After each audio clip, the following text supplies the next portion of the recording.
आपके भड़काऊ भाईजान तो बरी हो गए हैं। अब वो लोग माफ़ी मांगे जो उनको कहते चले आ रहे हैं 2012 से। लगता है यूपी का इनाम मिल गया है। यूपी का इनाम तो अखिलेश भैया को मिला, हमको कहाँ मिला। अल्लाह हमसे कहता है कि पहले तहकीक करो किसी चीज़ की, उसके बाद किसी के ऊपर इल्ज़ाम लगाओ, वरना हश्र के मैदान में अगर तुमसे पूछ हो जाएगी कि तुमने मेरे इस बंदे के ऊपर, इसकी इज्जत के ऊपर तुमने कैसे तोहमत लगाई, तो क्या जवाब दोगे? आप अकबरुद्दीन ओवैसी का एक चेहरा दिखा रहे हैं 10 साल से। आप जिन हमारे हिंदू भाइयों को आप भड़काते हैं अकबरुद्दीन ओवैसी को दिखा के, क्या आपने कभी बताया कि अकबरुद्दीन ओवैसी का स्कूल है, उसके अंदर 5,000 बच्चे पढ़ते हैं, उसके अंदर हिंदू के बच्चे पढ़ते हैं, सिख के भी पढ़ते हैं, दलित के भी पढ़ते हैं और मुसलमानों के भी पढ़ते हैं और फ्री में पढ़ते हैं। ये चेहरा आपने कभी अकबरुद्दीन ओवैसी लोग चुनाव में एक हमेशा आप लोगों ने आवाज बुलंद किया, वो आवाज ये था कि क्या अब्दुल ही दरी बिछाए, क्या अब्दुल ही गुलामी करे। वो बात आजम खान के कार्यालय से निकल कर सामने आई, इसको आप कैसे देख रहे हैं? तब्दीली तो आ गई, तब्दीली तो आ गई भाई साहब। जिस तब्दीली को, जिस इनकलाब को असदुद्दीन ओवैसी हिंदुस्तान के अंदर लेकर आए, वो तो आ गया। The damage has been done. सवाल ये है कि क्या ऑल इंडिया मजलिस इत्तेहादुल मुस्लिमीन सड़कों पर उतरेगी विपक्ष की भूमिका निभाने के लिए?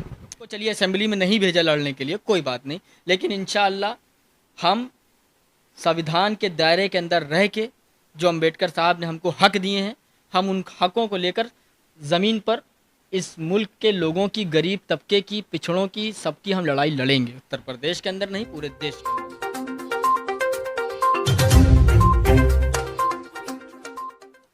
नमस्कार, आदाब, मैं मोहम्मद ज़ैफ। कोई ना कोई ख़ास मेहमान होता है मुद्दों को लेकर।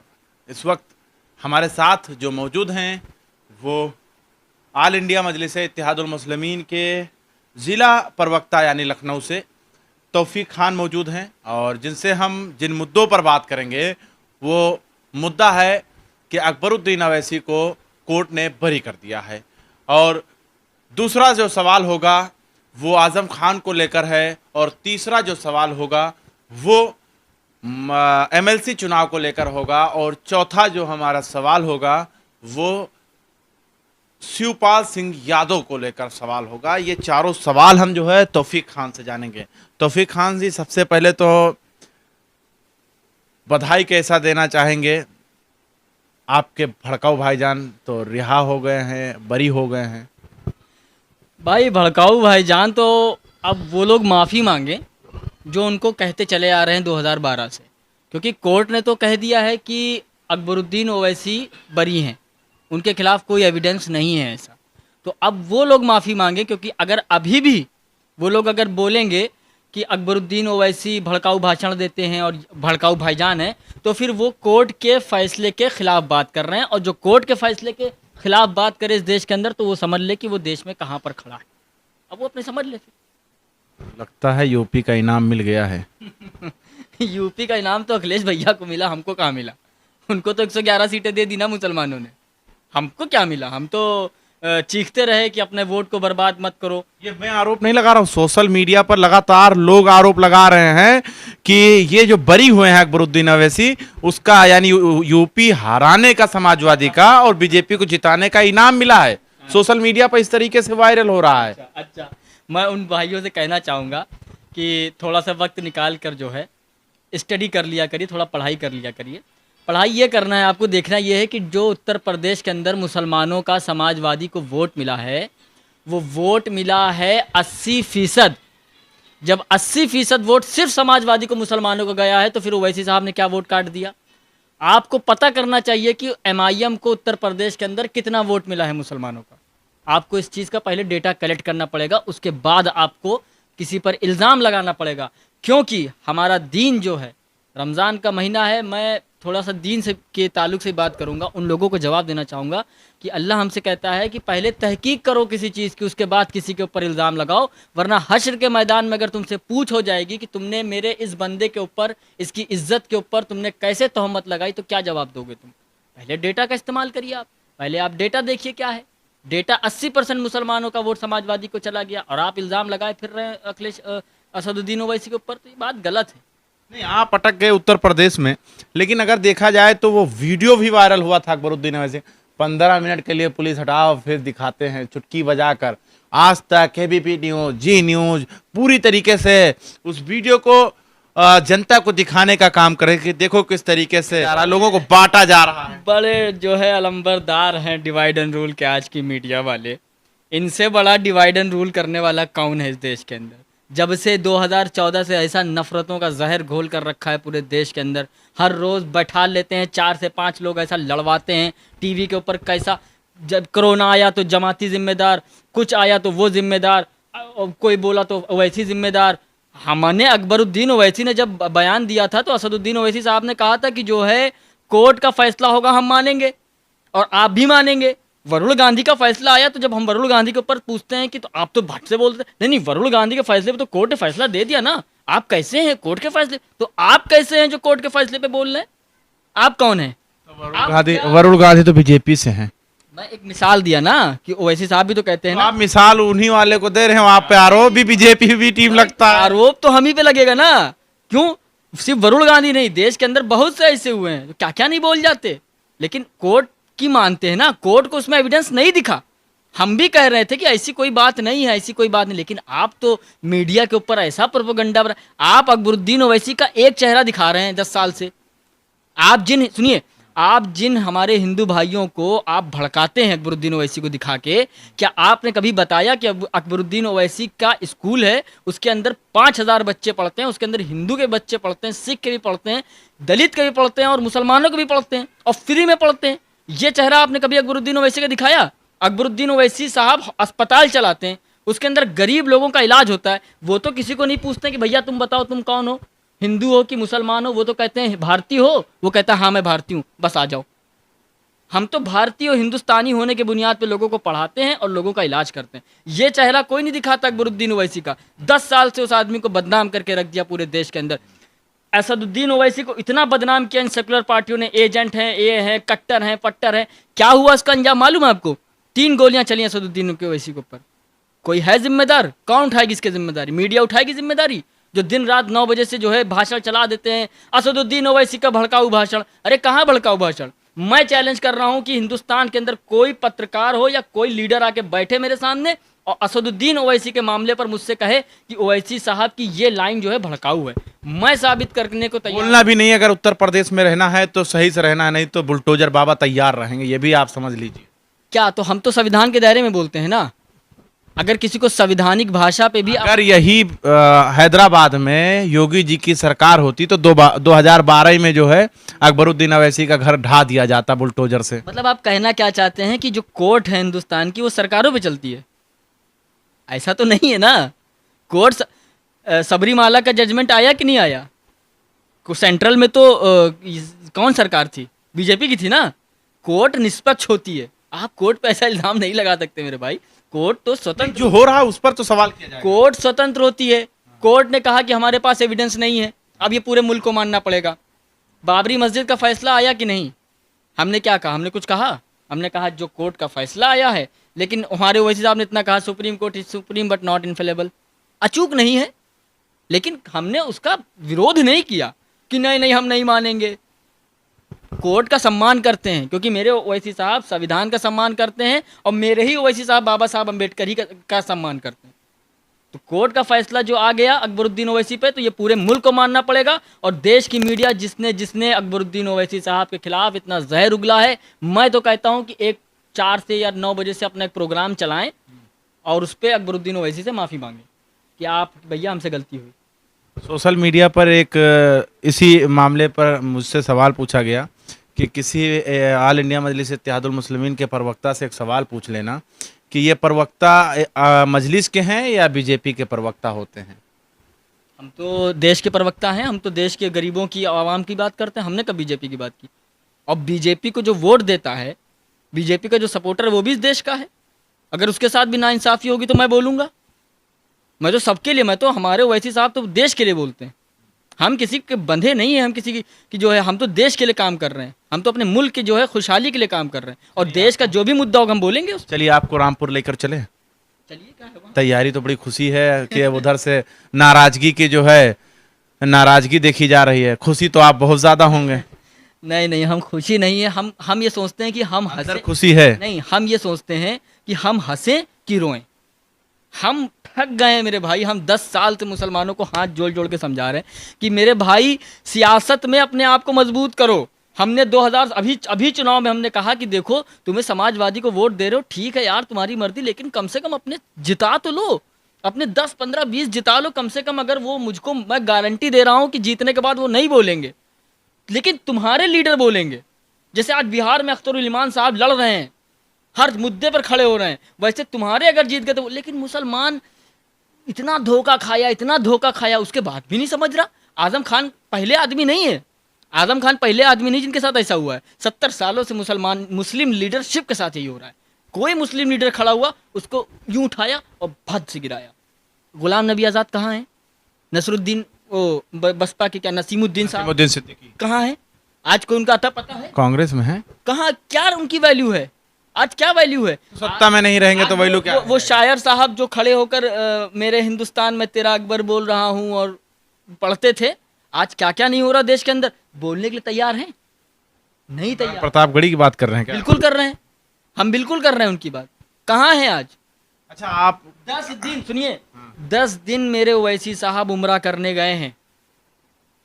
10 दिन में कोई मैंने जबान नहीं खुली किसी मुस्लिम की, मुस्लिम लीडर की। ये इमरान प्रतापगढ़ी हो चाहे गुलाम नबी आज़ाद हो, हम इसीलिए कहते थे, हमने मंचों से कहा कि ये मुसलमानों ये दामाद हैं, ये लीडर नहीं है तुम्हारे।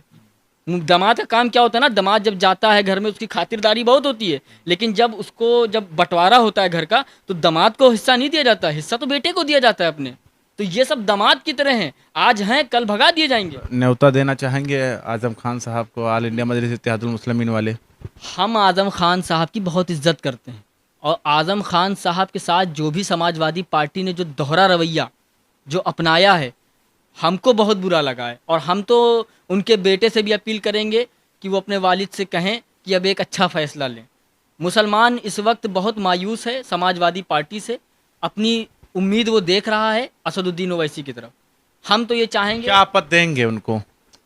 वो उनको हम क्या पद देंगे, वो खुद एक बड़े लीडर हैं, और हम तो उनको एक बड़ा लीडर मानते हैं। हम ये चाहते हैं कि वो अपना हाथ दुआ का वो हम बच्चों के सर पे रखें। हम जो यूथ, जो नौजवान, जो मुस्लिम लीडरशिप और अमन की और जो मोहब्बत की और देश में इंसाफ लाने की जो बात, जो जद्दोजहद कर रहे हैं कि दलित मुसलमान जो जितना दबा हुआ कुचला हुआ तबका है उसको खड़ा करने की जो बात कर रहे हैं, हम चाह रहे हैं कि आजम खान हमारे सर पे हाथ रखें। उनके कार्यालय से एक आपने दिशा-निर्देश कार्यालय से जो बात उठाई गई, आपने सुना कि नहीं सुना? हमने सुना, बिल्कुल उस सुना आपने? आदमी ने बिल्कुल सही कहा कि हमको किस तरह से दूध की मक्खी की तरह निकाल कर फेंका। अच्छा, आप लोग चुनाव में एक हमेशा आप लोगों ने आवाज बुलंद किया, वो आवाज ये था कि क्या अब्दुल ही दरी बिछाए, क्या अब्दुल ही गुलामी करे। वो बात आजम खान के कार्यालय से निकल कर सामने आई, इसको आप कैसे देख रहे हैं? तब्दीली तो आ गई, तब्दीली तो आ गई भाई साहब। जिस तब्दीली को, जिस इनकलाब को असदुद्दीन ओवैसी हिंदुस्तान के अंदर लेकर आए, वो तो आ गया। The damage has been done. ये जो सेकुलर पार्टियों ने ये जो बना के रखा हुआ था कि जो है तुम बस बंधुआ मजदूर की तरह वोट दो, तुम बीजेपी के खौफ से वोट दो, तो आपने डैमेज कर दिया है। डैमेज हमने कर दिया है। हमने नौजवानों के अंदर एक इनकलाब पैदा कर दिया है कि तुम बेवकूफ़ नहीं हो, तुम डरोगे नहीं किसी से। अब तुम अगर वोट डालने जाओगे तो जिस तरह से हर समाज जाता है वोट डालने के लिए, ओपी राजभर ने क्या कहा था, क्यों हटे थे बीजेपी से? उनकी कुछ मांगे थी ना कि हमको ये चीज़ें दो तब हम देंगे वोट। हम कहाँ हैं? हम कहाँ हैं? हम किस लिए वोट देते हैं? भाई बीजेपी को रोकना है। हमने ये एक इनकलाब पैदा किया नौजवानों के अंदर कि तुम अब वोट दोगे तो अपनी हिस्सेदारी के लिए वोट दोगे, तुम शिक्षा के लिए वोट दोगे, तुम विकास के लिए वोट दोगे, तुम डर डर के वोट नहीं दोगे। यानी आप मानते हैं कि जो अब अखिलेश यादव के करीबी हैं उनके दिलों में आपकी बातें पहुंच रही हैं? पहुंच रही हैं, अल्हम्दुलिल्लाह पहुंच रही हैं। और देश के हर नौजवान के अंदर जो युवा पीढ़ी जो उठ रही है, इसके अंदर बड़ी तेजी से ये बात जा रही है। नहीं बिछाएंगे, दरी नहीं बिछाएंगे, कुर्सी नहीं लगाएंगे। The damage has been done. हाथ हिलाने की जरूरत है। बस अब आप बस के ऊपर से चाहे जितना हाथ हिला लीजिए, अब नौजवान जाग गया है। अब इस चुनाव, हम तो कह रहे थे ये चुनाव समाजवादी का, हमने मेरठ के अंदर एक पत्रकार से ये कहा था बात कि सर ये चुनाव अखिलेश यादव का आखिरी चुनाव है, इसके बाद अखिलेश यादव की साइकिल कबाड़ के भाव में बिकेगी और उसके बाद कोई वोट नहीं करेगा अखिलेश यादव की पार्टी को। ये वोट, अगर ये इलेक्शन नहीं जीत पाए अखिलेश यादव, तो बस फिर टाटा बाय बाय है। लेके चले एमएलसी चुनाव के लिए आपको? बिल्कुल लेके चलिए। आप तो लड़े भी नहीं, और बीजेपी देखिए 33 सीटों पर जीती, और 3 सीटों पे निर्दलीय, और 2 सीटों पे निर्दलीय, 1 सीट पे जनसत्ता दल पार्टी जो अभी नई नई बनी है वो जीती है। समाजवादी का पता नहीं, आजमगढ़ मऊ से भी नहीं जीते। आप बताइए, आप क्या सोचते हैं? हंस तो रहे हैं, हंसी से पता चल रहा है। हमको तो हंसी, जब से चुनाव खत्म हुआ है हमको हंसी ही आ रही है। मुसलमानों को हम समझाते थे अपने भाइयों को, भाई समझ जाओ समझ जाओ, नहीं समझ रहे थे। चलो हम उनको कुछ नहीं कहते हैं, ठीक है उनका भी फैसला था। लेकिन हाँ एक चीज़ है कि मुसलमान हमसे ये ज़रूर कहते थे कि भाई ओवैसी साहब की इज्जत हमारे दिल में बहुत है और हम उनको वोट करना चाहते हैं, लेकिन एक बार रुक जाइए, एक बार रुक जाइए। तो हमने कहा अच्छा चलो चलो मान लिया तुम्हारी बात, अगली बार क्या कहा, अगली बार हमारा वोट नहीं हमारी जान भी आपके साथ। ये बात हमसे कही, दिन ओवैसी के लिए, बिल्कुल कही, पतंग के लिए। बिल्कुल कही, उन्होंने हमसे बात कही। तो हमने कहा चलो ठीक है, अब हम इंतज़ार कर रहे हैं। और जब से चुनाव हुआ है हम तो एमएलसी के चुनाव का इंतज़ार कर रहे थे कि जो अभी थोड़े बहुत ये जो मेंढक जो कुएं के होते हैं जो उचकते हैं कि वो ओवैसी ने हरा दिया, ओवैसी ने हरा दिया, एमएलसी चुनाव हो जाने तो हम पूछेंगे कि तुम्हारे जो वो भैया हैं वो 36 में से 33 सीटें हार गए, सॉरी सारे हार गए। पर्चा छीना गया, थप्पड़ भी मारा गया। हाँ हाँ, बड़ा भाई साहब आजकल का ज़माना ये है कि हर आदमी अपने में गुंडा है, कोई किसी से दबता नहीं है। ये इनका क्या है ना कि चुनाव हार गए तो चुनाव से एक दिन पहले वो ईवीएम में गड़बड़ी कर दी थी, वो बेईमानी हो रही थी, एमएलसी का हार गए तो वो बीजेपी वालों ने ऐसा ऐसा कर दिया। अरे तुम हमको मालूम है तुम आम आदमी को बेवकूफ़ बना सकते हो, हमको बेवकूफ़ नहीं बना सकते हो। जो नूरा कुश्ती तुम्हारी चल रही है वो हम सब समझ रहे हैं, एक दूसरे को गले भी लगाए हो और मुसलमानों से कह रहे हो भाई हमारे साथ बड़ा। जैसे ही चुनाव खत्म हुआ एक क्या शोषा छोड़ा, अरे वो बेईमानी हो गई, बेईमानी हो गई, बेईमानी हो गई। मतलब पूरी तरीके से हम लोगों को एकदम मतलब बेवकूफ़ समझ रखा है। आजमगढ़ मऊ नहीं जीते, आपको लगता है कि कोशिश नहीं की गई या जानबूझकर हारे हैं समाजवादी? ये प्री प्लान्ड है, ये सब कुछ प्री प्लान्ड है। समाजवादी ने बैकअप दिया है, जिस तरह से 3 तलाक के मसलों पर, जिस तरह से दूसरे मसलों पर इन सेकुलर पार्टियों ने वॉकअप किया था ना, निकल गए थे ना, वोट नहीं किया था ना, उसी तरह से इन्होंने आज साथ दिया बीजेपी का। मैं तो खुला कह रहा हूँ बहुमत में है विधान परिषद में। बिल्कुल बहुमत भाई, जब साथ दोगे तो बहुमत मिलती ही जाएगी ना। साथ दिया गया है बाकायदा, चुनाव ये धोखाधड़ी से नहीं हारे हैं, ये साथ दिया गया, नूरा कुश्ती है। ये एक सिक्के के 2 पहलू हैं, ये दोनों मिलके नूरा कुश्ती कर रहे हैं। मानते हैं आप नूरा कुश्ती बार बार कह रहे हैं। अखिलेश के चाचा शिवपाल सिंह यादव के बारे में कुछ सोच रहे हैं कि नहीं, या कुछ कहना चाहेंगे उनके बारे में? भाई मैं देखिए एक बात आपको बताऊं कि मुझे शिवपाल सिंह यादव से कोई बैर नहीं है। पता है क्यों? इसे कहते हैं राजनीति। भाई साहब आप देखो, हर समाज, चाहे दलित समाज हो, चाहे कुर्मी समाज हो, चाहे ब्राह्मण समाज हो, चाहे ठाकुर समाज हो, हर समाज अपने लीडर को ढूंढता है, अपना लीडर बनाता है, अपने मसलों का हल कराता है और हर आदमी अपना फायदा देखता है। लेकिन एक हमारी कौम है, एक हमारे ही लोग हैं, बीजेपी को रोकना है। शिक्षा में कहाँ हो, शिक्षा एजुकेशन नहीं है, नौकरी नहीं है, हमारी हालत ऐसी है कि हमारे पास। शिवपाल पर बोलिए। शिवपाल पे ही आ रहा हूँ, मैं वही समझाने की कोशिश कर रहा हूँ कि इन सब के बावजूद भी कुछ नहीं है मुसलमानों के पास, उसके बावजूद भी बीजेपी को रोकना है, बीजेपी को रोकना है। और लेकिन आप इनसे सीखिए ना कि आज सत्ता में बीजेपी है तो चले गए साथ में, आप भी चले जाइए। सुनिए, एक आइडियोलॉजी की लड़ाई होती है, हम तो कह रहे हैं ना इनकी आइडियोलॉजी इनके पास कोई नहीं है। इनके देखिए बिना विचारधारा के लड़ाई नहीं लड़ सकते आप। आज कांग्रेस पार्टी अगर हार रही देश के अंदर तो उसके पास एक विचारधारा नहीं है। तुम देश के सामने क्या विचारधारा? हमारे पास विचारधारा है संविधान की। हम बात कर रहे हैं कि संविधान हमारी विचारधारा है, इस पर देश चलेगा, ये देश संविधान पे चलेगा और संवैधानिक मुल्क है। नहीं तो राहुल गांधी हिंदुत्व पर बात कर रहे हैं। कोई विचारधारा नहीं है। एक आदमी जब आपसे जो है गॉडसे की इस देश के अंदर बात हो रही है तो आप पुरजोर तरीके से गांधी की बात करो ना। इस देश के अंदर क्यों नहीं होती गांधी की बात? क्यों नहीं होती अंबेडकर की बात? क्यों नहीं होती भगत सिंह की बात? इस देश के अंदर नहीं बात हो रही है, सब छुपे बैठे हुए हैं। क्यों नहीं निकल के आ रहे हो? बात किसकी हो रही है? धड़ल्ले से बात हो रही है, गॉडसे की हो रही, सावरकर की हो रही, सबकी हो रही। और सबकी आइडियोलॉजी को ऐसे दिखाया जा रहा है कि जैसे these are heroes of freedom, these are freedom fighter, ऐसा दिखाया जा रहा है। लेकिन थे थोड़ी नहीं, थे कौन थे? तो भगत सिंह थे फ्रीडम फाइटर, गांधी थे, नेहरू थे, ये सब फ्रीडम फाइटर्स थे, अशफाकुल्ला खां थे। तो इनकी आइडियोलॉजी जिससे देश चलना था, उस आइडियोलॉजी को तो देश के अंदर दिखाया ही नहीं गया, है ना। तो जब आप अपनी विचारधारा किसी को नहीं दिखाओगे, उसको नहीं बताओगे, तो वो क्या करेगा। हमारे पास विचारधारा है, इसीलिए हम कहते हैं कि कांग्रेस पार्टी के अंदर या अखिलेश यादव की समाजवादी पार्टी के अंदर हिम्मत या दम नहीं है बीजेपी को रोकने का। चलिए आखिरी सवाल आपसे हम पूछ लेते हैं, उसके बाद एंड करेंगे। आखिरी सवाल ये है कि क्या ऑल इंडिया मजलिस इत्तेहादुल मुस्लिमीन सड़कों पर उतरेगी विपक्ष की भूमिका निभाने के लिए? भाई हमको हमारे, चलिए हम तो सम्मान करते हैं वोटर का, जो भी वोट दिया हम तो अपने भाइयों का सम्मान करते हैं, दलित भाइयों का, उन्होंने भी हमको वोट किया और ब्राह्मण समाज ने भी वोट किया, सब ने हमको वोट दिया, हम तो उनका सम्मान करते हैं। और हमको चलिए असेंबली में नहीं भेजा लड़ने के लिए, कोई बात नहीं, लेकिन इंशाअल्लाह हम संविधान के दायरे के अंदर रह के, जो अंबेडकर साहब ने हमको हक दिए हैं, हम उन हकों को लेकर ज़मीन पर इस मुल्क के लोगों की, गरीब तबके की, पिछड़ों की, सबकी हम लड़ाई लड़ेंगे। उत्तर प्रदेश के अंदर नहीं, पूरे देश के अंदर। बहुत बहुत शुक्रिया, बहुत बहुत शुक्रिया। तो हमारे साथ तौफीक खान, लखनऊ जिला प्रवक्ता मौजूद थे, जिनसे हमने हर वो सवाल पूछने की कोशिश किया जो व्यूअर्स चाहते हैं कि ये सवाल ऑल इंडिया मजलिस इत्तेहादुल मुस्लिमीन के प्रवक्ता से पूछनी चाहिए।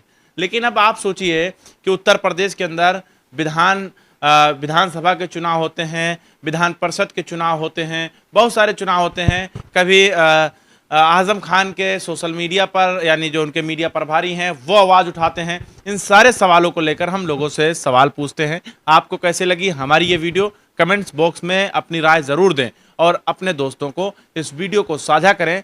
और हाँ, ख़ास ख्याल रखें, अगर आप नए हैं तो हमारे चैनल को सब्सक्राइब कर लें और बेल आइकन घंटी बजाना ना भूलें, क्योंकि आप अगर घंटी बजाएंगे तो नोटिफिकेशन हमारी वीडियो का सबसे पहले आपको मिलेगा। धन्यवाद।